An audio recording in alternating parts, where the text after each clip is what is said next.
Incoming device is a Samsung Tab A 9.7 according to Mr. Christel. It is taking an incoming charge current of 0.98 amps to 1.02 amps.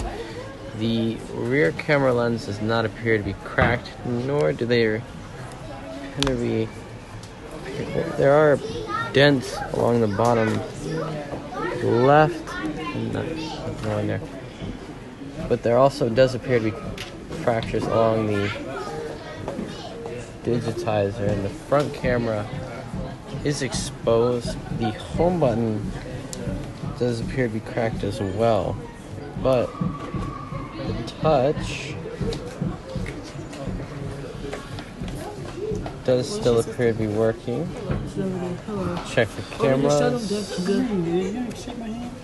Front camera does appear to be working, and the rear camera does appear to be working as well. The model number on this one is SMT550.